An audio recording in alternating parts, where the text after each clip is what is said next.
Good evening and welcome to the FITT Show, financial information for today and tomorrow. I'm Bobby P. Kinzer. And I'm Thomas Doty. And we are the FITT Show, helping our people get their finances in shape. Welcome around the country and around the world. Yes, around the world. We got people from England, Scotland, Australia, Holland. Looking forward to another great show, Thomas Doty. How are you? I'm happy to be alive, my brother. The weather's back in the 60s. Cold front is over. Life is good. I'm glad you are alive. Welcome, everybody. I just want to let you know our last week's show is Crypto for You. Tried to cover because the momentum of cryptocurrency has been hotter than peas in a pot. So we decided we'd talk about it and give you some more information. But before I go any further, I would like to give a disclaimer. We are financial educators, not financial advisors. We have no fiduciary responsibility, meaning legal, that is. And we would like for you to click on the button to give us more traction. It makes us more available to more people if you click on the like button and the heart button. And also, if you put a comment in the comment box. Now, the issue about the comment box, excuse me, we are in a virtual studio and can't talk to us, but you can communicate with us through the comment box. If you have any comments, opinions, or even if it's some shows or issues you like for us to cover or something that came across you today about finance, we will attempt to address it today. And if it's not appropriate for this particular show, we'll address it, but probably in another show. But we'd like to know what you all are thinking out there, and especially if there's some other financial topics you'd like for us to cover. So please feel free and putting that in the comment box. This is our 183rd show, and this week our show is called Creating and Maintaining Generational Wealth. Me and Dote have talked about generational wealth off and on, but we haven't spent time really focusing on generational wealth because so many people are just trying to get their personal wealth together and get their pennies together and get out of debt personally before they can provide anything for their kids or their kids' kids. So generational wealth is a very important term that I don't think we talk about it enough in our community. But that's what's going to be our hot topic for today. So get your questions together if you have any and put them in the comment box. Dope, what else is going on in your world today? Oh, man, we got this stock market update, and it's oh, okay. It's been a crazy week.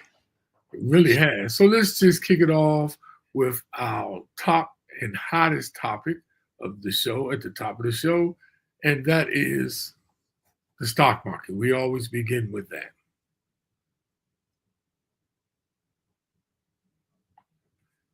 Is it showing it, Dope?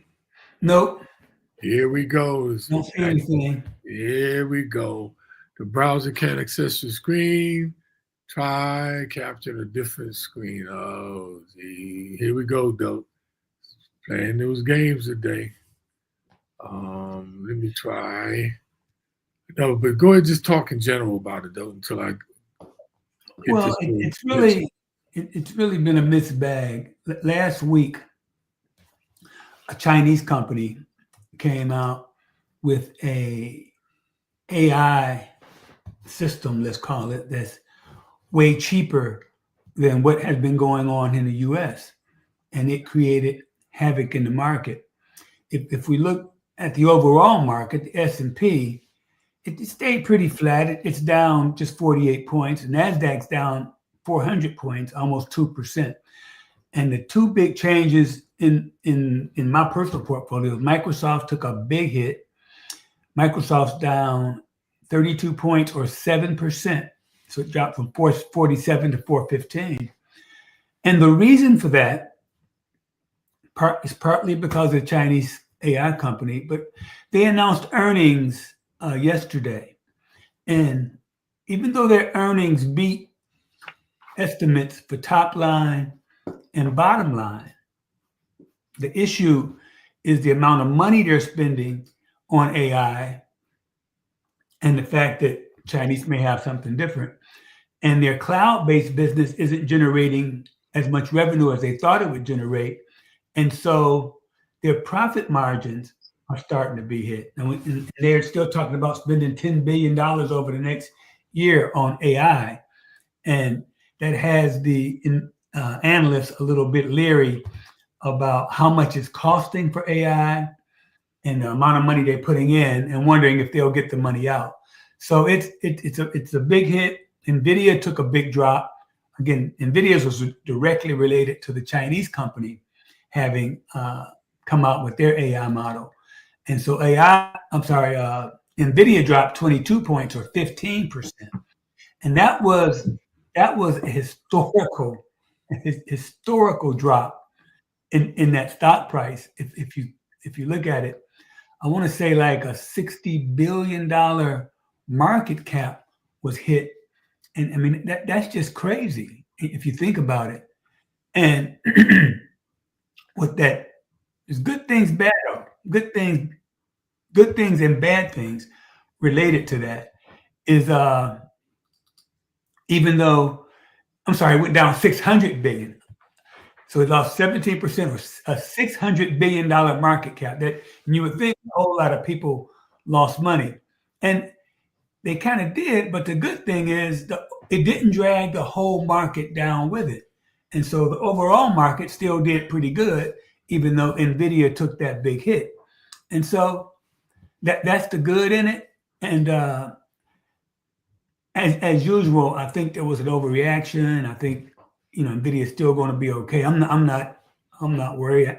I bought it at 17 and it's up to 124. It was up to as high as 140, 148 or so. So yeah, it's a big drop, but it's still rolling pretty good. I kind of think it was an overreaction. We'll see how things shake out over the next couple of weeks. But my Brady stayed pretty flat. It's down a point. Apple has a nice run. It's up 14 points or 6%. My HP didn't change. Google's up 3 points, almost 2%. Pfizer's up a point. And that IT company I bought, Palantir, is up 2 points or 2.5%. So I bought it at 70. It's up to 81. That's like a 14, almost 15% return in a little over a month. So I'm pretty happy with that. So all in all, the market's still doing okay. The Fed did not cut interest rates, which was a little disappointing to the market. And so I think that would have provided a bigger spark to the market. But the Fed is still a little bit concerned about inflation, so they're kind of taking a wait and see attitude. And so things are still going good. The Chinese company's AI product shook things up a little bit, but things seem to have stabilized since then. So all in all, it's been a crazy week, and we'll see how it shakes out the rest of January and February. And year to date, from the beginning of the year to now, the market's up. The different markets, NASDAQ and S&P, is about 2 to 4% up, believe it or not. Now, week to week, it looks it's been down. But cryptocurrency, though, we're having problems being able to pull up screens. You also forgive us. But cryptocurrency, actually, the market cap is down, not by much, just a few billion. But Bitcoin is still soaring. Bitcoin is only up 1%, but it's now up to $105,055 per Bitcoin. And that's how cryptocurrency work.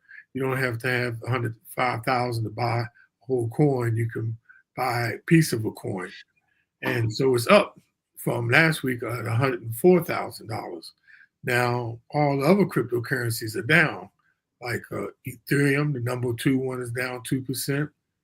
Ripple, the one that has just moved that was out of the top 10 and moved it to third place, which is also a smart contract cryptocurrency. That's flat at 0. The stable coin is flat at 0. And Solana is down about 5%. It's down about $12. It's at $240 cryptocurrency. And the Dogecoin is starting to go have a downturn. For the last 2 weeks, it's been going down. It dropped down to 7th position last week of all the cryptocurrencies. And today it's down to the 8th position. It's down about 6%. It's down to 33 cents. Last week it was 35%. So I don't know what's going on with the Elon Musk and them, but the Dogecoin is taking a beating. But the Bitcoin, the number one coin, is still the coin to get if you looking into cryptocurrency. But that's the market on cryptocurrency. I just want to make a statement on gold. Today, gold was up $50 an ounce. So if you had gold, whether you had physical gold or in a fund, a mutual fund or index fund or ETF exchange traded fund, you are doing pretty well. Gold is really, really picking up pretty much, though. Yeah, it's going good. That gold fund I jumped into, it's up 24% now in a little less than a year. So it's doing okay. So what do the people need to know about generational wealth, though? Yeah, and that's a buzzword. And the key thing is things change, but when we think about it as folks who have been poor, the important thing is to think about, it goes way beyond money. It's not just money we're talking about. It's a thought about how we change our values to think about wealth as opposed to focusing on things. And the little money that you've created, you want to protect that and make sure the next generation starts off better than we did in two ways. Number one, with a monetary base, and two, with a lot more education. Bob and I often talk about the fact that we started not knowing a lot about it and with zero, with zero funds. Now, we were blessed that we didn't have any college loans, but we still started our work careers with zero money, and we both did okay. But we're in a spot now where if you can build some wealth and give that next generation a little push with a start as far as education, especially when it comes to money, and get them to think about a different way to look at money, then obviously they should be able to do a lot better than this current generation. And the important thing is you have to be committed to change. Things are going to change, demographic shifts, unpredictable markets, so it becomes real important for families to really focus on educating and creating that base of wealth that can kickstart the lives of the next generations coming after us. And so that's the challenge, is to try to improve the next generation. But first you have to get yourself together and be straight with your own finances. And that's what we talk about from week to week. We've been focusing on, the individual, but in studies, in financial education, we always talk about it's the individual. It's their behavior that drives their decisions, and then some people just make bad decisions. But we're also finding out, though, that because the way the system is created these days, and it's really sometimes stacked up against you, it's very important, that you also consider what you're going to be leaving for your kids or your kids' kids. Or you don't have to have kids. You can live it, as far as a charity to help other people. But generational wealth is so important because it provides for future generations and it helps them get a financial head start. That's all we're talking about. Not starting from zero, not from a negative, but giving them a head start and enabling them to be able to pursue things like a higher education or even start their own business or buy their first home or access opportunities that might otherwise be out of reach. Essentially, also, in some instances, breaking the cycle of poverty for some families and contributing to a long-term financial stability within the families and the communities. And it can also be a powerful tool for economic mobility by providing a safety net and facilitating access to other resources. That's why generational wealth is so important. It's on so many different platforms, on many different accords. It's so important. And that's why we feel the need to talk about it today, because we always talking about your personal portfolio, with your spouse, and we want to talk about, today, focusing on some key areas that can help your family create and build and maintain wealth for generations to come. Yeah, and Bob, if you look at rich families, you look at let's just use the Kardashians. They pretty much run their family like a business. Yeah. They operate like a regular business.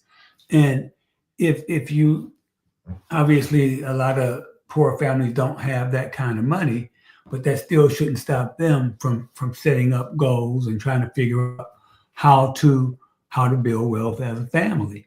And if you got whether it's just your spouse, you got kids involved, you can sit down and create a mission statement to talk about what your goals are, and trying to build a framework that's flexible and accounts for things that may change in the market, and having clear guidelines for who makes decisions about what things you're trying to do, how you're going to distribute wealth, what your investment strategies are going to be, and even changes in the family. And that's something that you can start. I don't care how much money you have. You don't have to have billions of dollars to do that. That's a way to change the thought process and get your kids understanding the value and what money can do for you, and how, again, get away from that money's used to buy things and start thinking more money's used to make more money. And you have to create processes to monitor what you're doing. Everybody can give feedback, everybody can ask questions. You have situations where you can give updates, and people can stay on top of what you're trying to do. And you might have to look at, if somebody doesn't want to be part of it, or if you want to be part of it, and how each person is going to contribute, even though the primary purpose is to make sure your kids are getting that financial background to understand what you're trying to do, how you're trying to build wealth, and then you can focus on building that wealth and then be in a position to pass it on to your kids. No, I have a question for you. Why do you think, in particular, Black families do not do that? Do not have like a financial plan as a family? It seems like because we broke. Because most of us are broke, and there's not much to talk about. And I think I said this before. When you don't have money, your only thought is what you're gonna buy when you get some, and that's a big issue of being broke and focusing on things. I mean, you watch TV, and there's a marketing campaign for everything. You watch social media, everything's about what this guy's wearing, these expensive tennis shoes. It's real funny, Bob. I saw this little video about Sue Zorman, who's a money instructor, financial literacy guru, and she was at a rappers conference, and she was trying to talk about how if you save $100 a month and you start when you're 25, you can have over $1 million by the time you're 65. And she was making a point that if you start at 35 instead of 25, you'd only have about $300,000. And she's just trying to make the point about saving money. And Master P took her he kind of had a fight with her, saying these people don't have $100 a month. And she said, wait a minute, I look around and I see Jordan tennis shoes and necklaces and fancy outfits. So yes, you do have $100 a month. You just choose not to spend it, not to invest it.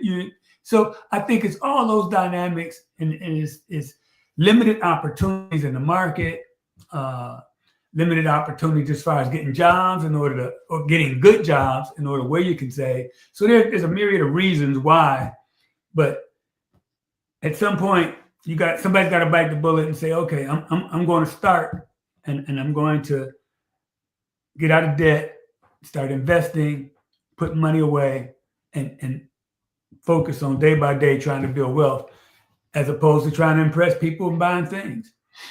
And though I also think that our family foundation, as far as Black people, has been such disconnected and from all the forces they may be, one mother parent or one parented households, or mother just the only one, father dead, or and there's a financial educator that told me that his approach was with Hispanic and Latinos. When he teaches financial education, he goes to the family, he teaches them as a whole.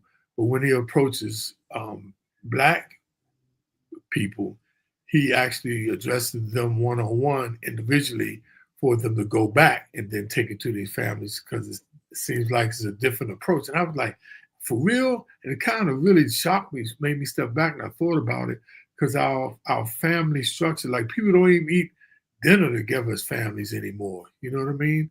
And that's I'm gonna stay in my lane. I'm a financial person as opposed to a psychology, social psychologist.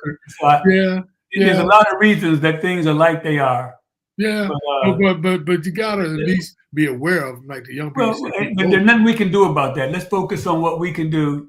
I hear you, but I just want to make that statement that we need to wake up and we just need to come together. So anyway, one of the other things in actually building and creating generational wealth is maximizing investment capabilities and opportunities. And what I mean by that is investment capabilities are a central pillar for families, which are typically long-term investing, seeking to diversify return and risk. But today there are more ways than ever to deploy capital, including alternatives like venture capital, private equities, and private credit, and even real estate.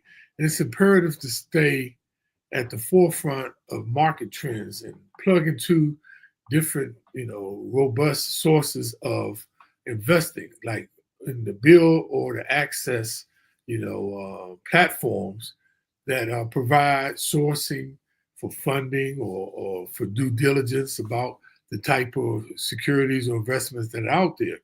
Because passing down assets like cash, real estate, or investments can offer a significant financial security to future generations. And this allows them to navigate through the economic and financial downturns with greater resilience. They will be able to handle the future shock, or the financial shock, should I say, once they actually understand about investments. And this provides, a comprehensive picture.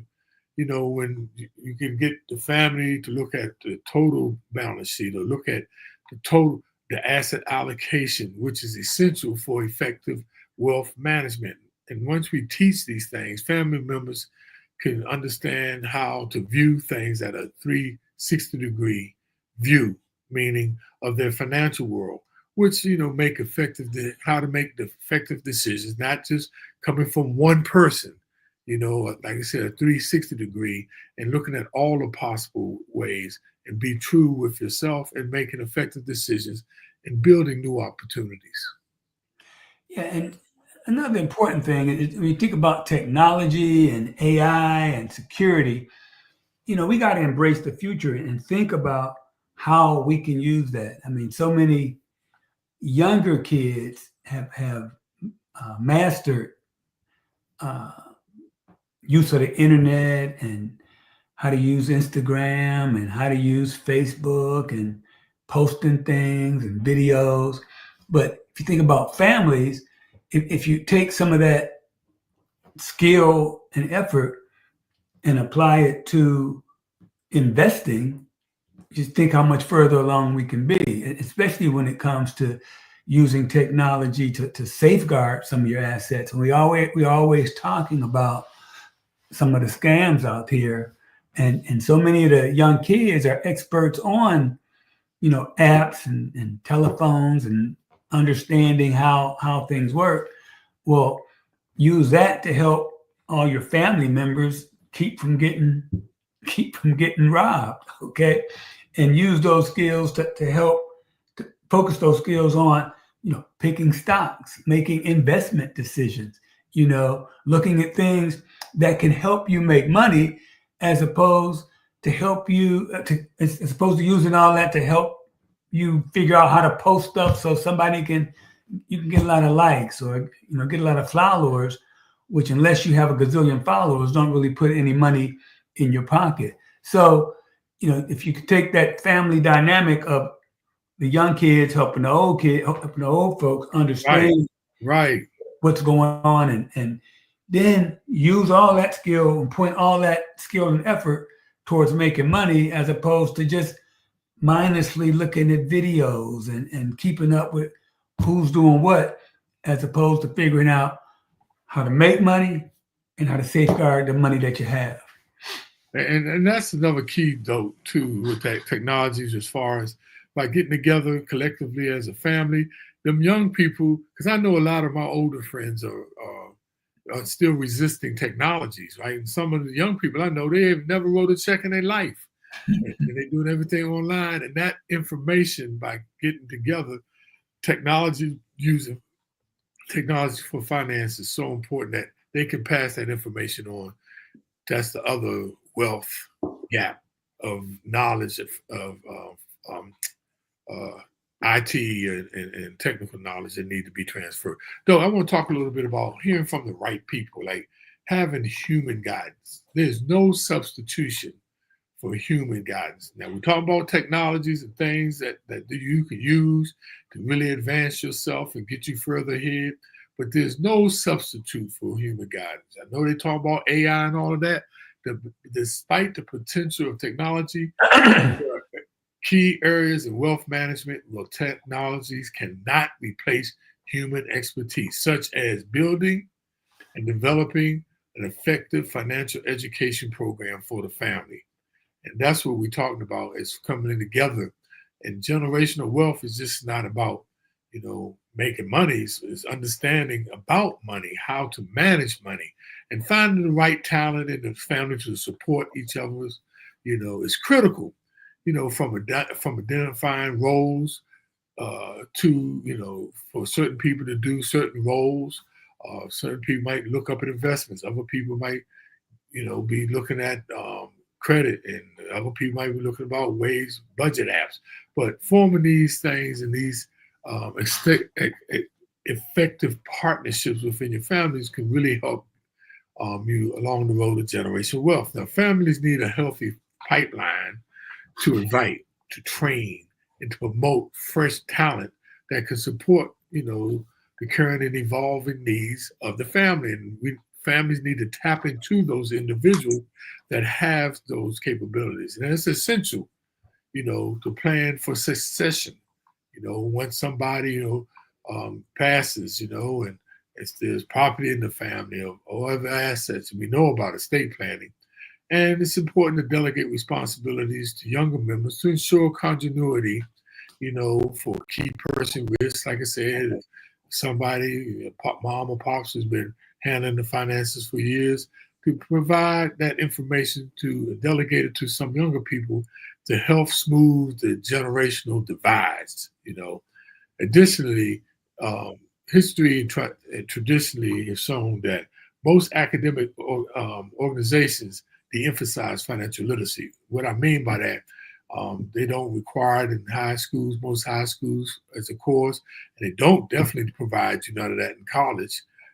So they really don't emphasize financial literacy. That's why it's important for the families to fill this gap and provide the opportunities for the younger generations to carry the torch. Now, successful wealth transition is not an accident. It happens when families intentionally develop a process so that every generation can function as successful creators, stewards of the money, and consumers of the total family wealth. Yeah, and most people think wealth is determined, and I'm not talking about people who are like inherit riches, but people think, oh, these folks who become rich pick the right investments and their investment grows and they become wealthy. And in a very few cases, that's probably true.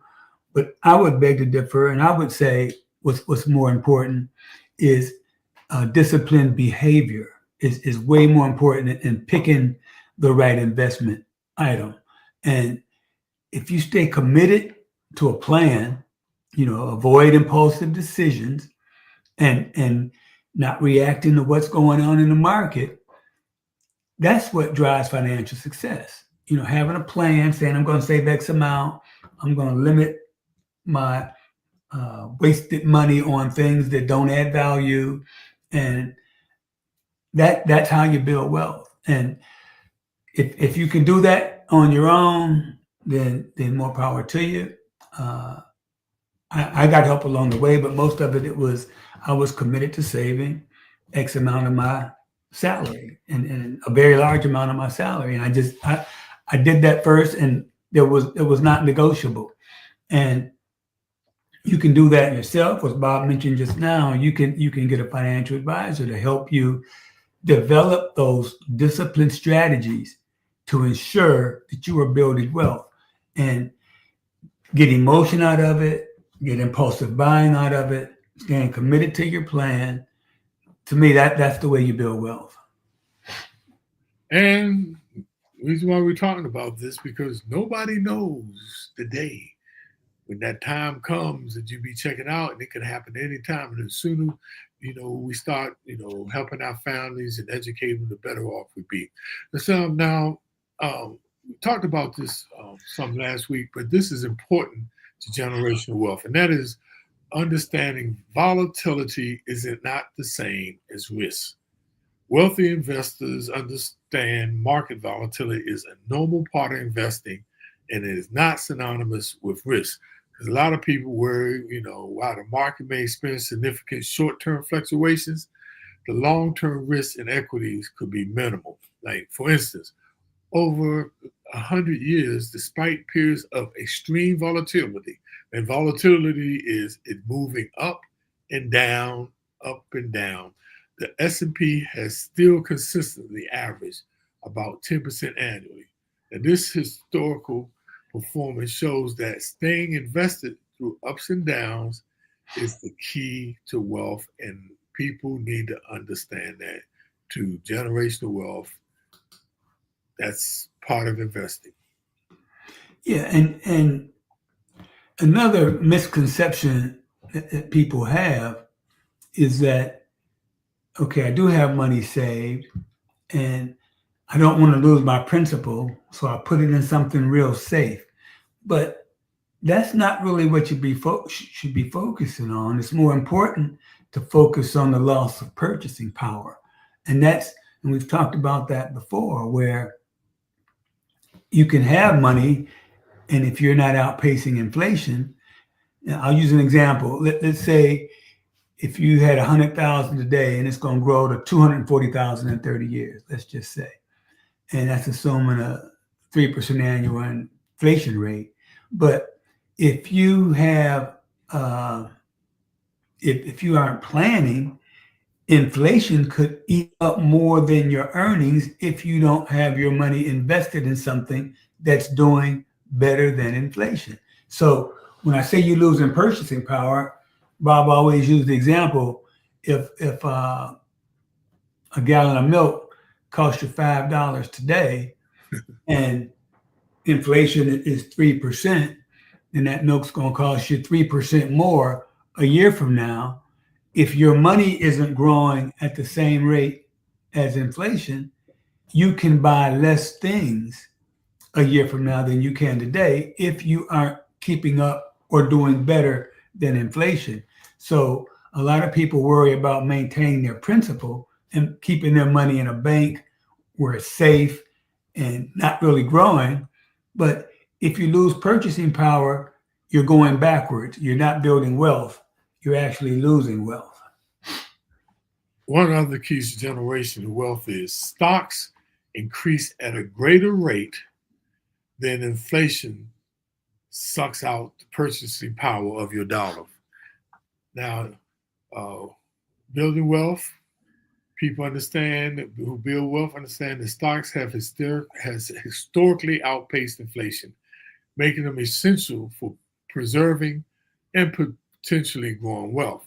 That's why me and Dote always talk about the stock market. Not that we just some, obsessed with the stock market or we big time gamblers. We just know that, as previously mentioned, that Dote said, while inflation erodes purchasing power with an average rate around 3%, the stock market, particularly the S&P 500, just take that one, has delivered returns over a century of 10%. So this means that over time, stocks may not only protect your wealth from inflation, but potentially significantly increase the real value of your portfolio. Yeah. And the thing is, the savvy investor, even though they get nervous when there are big market downturns, I'm sure everybody who owns NVIDIA got a little nervous when the stock dropped 17%. Excuse me, on Monday. Even I'm like, oh man, that's a big hit. But the important thing is to look at what caused it, see if it's sustainable, and to keep your head and don't make a rash decision just because there's a market upheaval or downturn.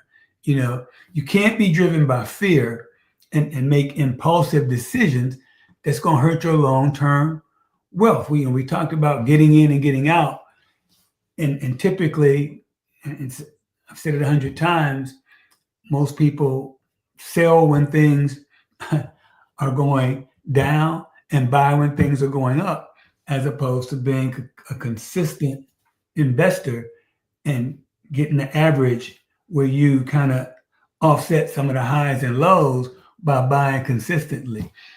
When you panic and make decisions, you're going to miss out on the upturn, because things have always, even as bad as they get, things are always much better after the downturn. And so the key is to keep your cool, make sure you understand why or what's going on with the market downturn, and stick to your long-term plan. And if it's solid, you're going to be okay in the long term. So with that, Dote, that brings us to that's what we had to talk about today about generation. Well, one more thing I want to mention, Bob, another scam I heard about, and I thought this one was pretty slick too. You're in a hotel and you get a phone call, outside call, and the person tells you they're from the front desk and there was a problem with your credit card. So could you please read your credit card number? Now, what that is, in fact, is that somebody called on an outside line, called the front desk and asked to speak to room 520 or whatever. Okay. Some hotels will just pass that call through and you don't know whether that is from the front desk or not. So if you're ever in a hotel and someone calls you from the front desk and tells you that there's a problem with your credit card, get your butt up, walk down to the front desk and make sure it's legit. Because that's a pretty slick one. That one probably, I can see falling for something like that. Oh, you had trouble with my car. Oh, you need my card number again. And you give them your card number. So that's another one to watch out for. God, man, they got four. Good gracious. But that's a good one. That one really is. They're going good one. Hey, Bob, did I mention making sure you know where your water turnoffs are? I think you did, but reiterate upon it. If you did, just make sure you know how to cut your water off in your house in case you spring a leak somewhere. You won't drench your whole house. You got to know where the water cutoff switches are in your house. And please understand that every toilet has a water cutoff switch at the bottom. If some reason your toilet starts spitting out water, it could mitigate water damage, really bad water damage. But a lot of people don't know where their water main cutoff switch is, and a lot of people don't know that toilet has a water cutoff switch that you can use to turn off the water. So, and once again, our young members in our family, they need to know that. And sometimes, I know our wives don't know that because usually the men have that, but it's very important. That's a good one, though. That's really good. But I hope y'all learned and enjoyed the show today because a lot of times, like Doe said, most people didn't have anything to pass along. And that's why there was no generational wealth. But I think we're doing a lot better. And I think we need to have that discussion more with our families about generational wealth. So let's go to the summaries and takeaways, Doe. And I'll start it off. Sorry, we can't bring it up on the screen, ladies and gentlemen. We experienced the technical difficulties. But the first one is, though, we need to create generational wealth plan, a generational wealth plan with your family. Bring them to the table, sit them down and talk to them. And I'm saying this and to my sisters out there, I'm promising that I'm going to do more sessions with our family, especially with my nieces and nephews. We need to, and we talked about it before, and need to do that. It's important to have a plan. You have a financial plan for yourself, but let's get a generational plan, y'all, so we can pass this on. And just giving our kids and kids just a financial head start. That's all. Yeah. Number two, explore appropriate investment options. There's a lot of things to look at as opposed to just putting your money in a bank savings account. And I say appropriate because every investment is not for you. I mean, Bitcoin is not for everybody because of its volatility. You may not understand options, so that may not be appropriate. But, stock markets, individual stocks, if you don't want to take the time to research individual stocks, you can buy mutual funds or ETFs. You can buy broad-based S&P index funds just to be totally invested in the market. There's a bunch of different investment options out there as opposed to just putting your money in a savings account. Find one that's right for you, that has your level of risk. You understand your risk. You understand the item you're investing in. And take a look at everything to just expand your options, which creates diversity and gives you an easy way to try to build wealth. Next one is be prudent in volatile times, okay? Just be, make sure you understand and stick to your plan, even though things may seem like they're going down in the tank. Make sure you stay steadfast and you follow your plan. Or even if things are going up and sometimes we want to take the money out and go buy new shoes or something, be prudent no matter how the market is going, because the market is just, that's how it goes, so up and down. But like what me and Dope said, but you need to calculate your risk. And once you do that, then you just ride the wave, because over long term, the market usually comes back. And finally, try to build generational wealth, empower the next generation, get that next group so they don't have to start off at zero, and they can create their own opportunities and maybe do better and go further than you ever went, and try to create that appetite for learning and understanding the market. I often talk about the tax code and knowing how to take advantage of it. That's not illegal. That's not stealing. That's not cheating. That's understanding the rules of the game and taking advantage of them, which most savvy investors do. And you got to get your kids interested in that, and you can get interested in it yourself and learn. And that's really the key. Educate yourself, finding ways to take advantage, finding ways to build wealth, finding ways to make more money, and at the same time, finding ways to take advantage of things that are out there and available for you to use and take advantage.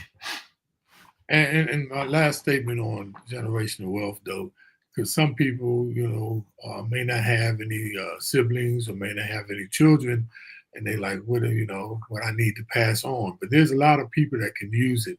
And, so if you don't have children or anything, you can still pass it on and be able to help somebody else to help lift their boats. And knowledge,